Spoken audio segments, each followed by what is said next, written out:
Good morning all of you. आज का topic thanks to Kerala सरकार, केरला गवर्नमेंट को इसके लिए साधुवाद, धन्यवाद। Role modelling for Indian states, अच्छा उदाहरण पेश किया है अन्य भारतीय राज्यों के लिए, अपने साथियों के लिए।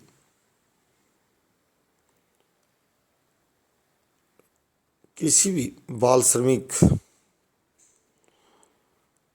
से कार्य किसी भी बालक जो 14 वर्ष से कम आयु का, उसको बाल श्रमिक के रूप में कार्य लेते हुए पाए जाने पर नियोक्ता को चाइल्ड लेबर के खिलाफ एक्ट के तहत मामला दर्ज करवाने पर और पर्याप्त प्रमाण देने पर 2,500 रुपये 2,500 रुपये सूचना देने वाले को, जागरूक नागरिक की व्यक्ति को बतौर इनाम मौके पर दिए जाएंगे।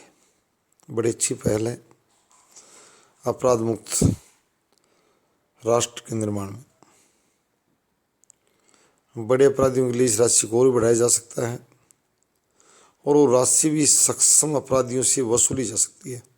मैं राज्य को ये भी नसीहत दूंगा इस मामले में कि वो जरूरी नहीं जन खाते से, जन खाते जो अकाउंट्स जो है वो पब्लिक अकाउंट है। जो स्टेट और सेंट्रल गवर्नमेंट का जो अकाउंट होता है वो पब्लिक अकाउंट होता है, जनता की तरफ से धन की आमद होती है, तो उसको उसी ढंग से वे भी किया जाए, खर्च किया जाए। तो मुख्य बात ये एक बहुत अच्छे ध्यान देने वाली बात है कि सिर्फ उसको पुरस्कार तो दिया जाए, पर पुरस्कार के साथ साथ अपराधी से उस राशि को वसूल लिया जाए।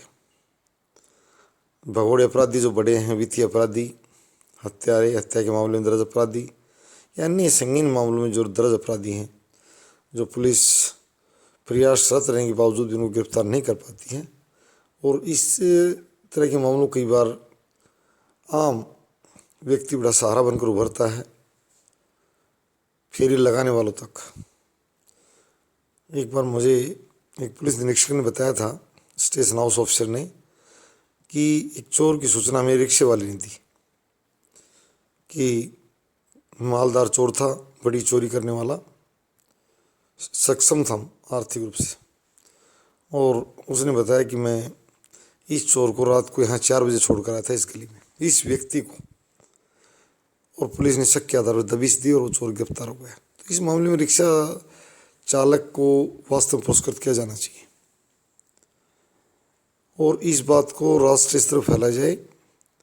2022 को अपराध मुक्त भारत के रूप में मनाया जाए, ये भी मांग करता हूँ सभी ministers, home secretary home, chief minister, prime minister महोदय, कि अपराध मुक्त समाज का निर्माण लोकतंत्र बहुत आवश्यक है।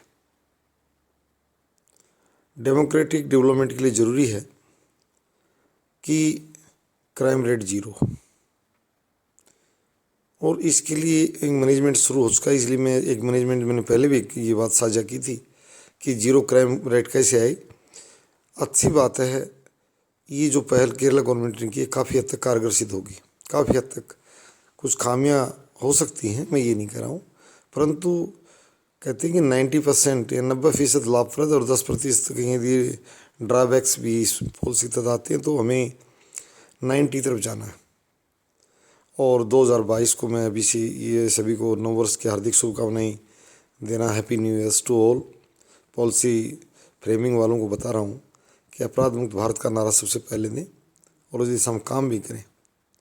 अपराधियों को गिरफ्त में करवाने वालों को पुरस्कृत करें। अकेली पुलिस पदोन्नति के मामले ही नहीं है, जो बाहर समाज में खड़े बहुत से नागरिक जो अपनी बड़ी बड़ी भूमिका निभा रहे हैं, उनको वास्तव में पटल पर पुरस्कारों की तरफ लाया जाए, पद्मश्री जैसे पुरस्कारों की तरफ भी लाया जाए। अगर कोई बड़ी भूमिका अपराध मुक्त समाज के निर्माण में निभा रहा है तो उन लोगों को पुरस्कृत बड़े पैमाने पर भी किया जा सकता है और दूसरे लोगों से हौसला अफजाई भी होगा। जैसे भगत सिंह जी ने कहा था फांसी के फंदे को चूमते हुए कि मुझे पता है एक भगत सिंह के जाने से करोड़ों भगत सिंह तैयार हो जाएंगे। कहते हैं रोल मॉडल, भगत सिंह जी भारतीयों के बलिदान के रोल मॉडल बने थे। उनको पता था कि मैं सिर्फ एक ही व्यक्ति हूँ, परंतु साथ ये भी पता था कि 1 से 1 करोड़ बन जाएंगे जो मरने को तत्पर हो जाएंगे कि हम भारत माता के लिए अपनी जान का बलिदान करने से हमें कोई हिचक नहीं है। और वही बात आज आ गई अपराध मुक्त समाज के निर्माण में मैं, और ये भी कह रहा हूँ मैं जजेज़ को और विशेष रूप से जजेज़ को कि अपराध के मामलों को तेज़ी से निपटाएं। संगीन मामलों को जो मैंने पहले बताया था कि 376 और 302 जो धाराओं के तहत जो मामले दर्ज हैं उनके लिए फास्ट ट्रैक कोर्ट्स बनाए जा सकते हैं, जल्दी उनका निपटान किया जाए। ये नहीं कि 30 साल बाद में छोटे मतलब ये है मेरा कि प्राथमिक स्तर की अदालत, लोअर कोर्ट, अपर कोर्ट, इनकी जो डेफिनेशंस हैं जुडिशरी की, 30 साल में अगर सब डिविजनल मजिस्ट्रेट के पास ही अगर मामला रहेगा, SDGM sub divisional judicial magistrate के पास, तो फिर आगे district courts, high court, supreme courts, बहुत लंबा मामला हो जाता है। वो लगभग अपराधी संगीन मामलों मर जाते हैं। काफ़ी अपराध देखे मैंने, बोफोर्स तोपकांड से लेकर सुनने में ये आता है कि वो अपराधी मर गया है, अभी जीवित नहीं। राजीव गांधी हत्या के मामले में भी ये बात सामने आई थी। तो मैं नीति निर्माताओं से अनुरोध करता हूँ कि वो भाई मेरी बात को सुने, समझें। और लोकतांत्रिक प्रणाली भारत में बहुत तेज़ी से आगे बढ़ रही है। मैं पंजाब और उत्तर प्रदेश की जो पॉलिटिशियंस वहाँ जो इलेक्शन हो रहे हैं उनकी बातें सुन रहा हूँ, बड़ी अच्छी लगी। कोई कह रहा महिलाओं की भागीदारी बढ़ाएंगे, कोई कह रहा एयरपोर्ट बनाकर रोज़गार बढ़ाएंगे। यानी ये सभी अच्छी बातें साझा कर रहे हैं जो एक डेमोक्रेटिक डेवलपमेंट के लिए आवश्यक है। मैं उन सबको साधुवाद देता हूँ कि वो उसको और धार लगाएं।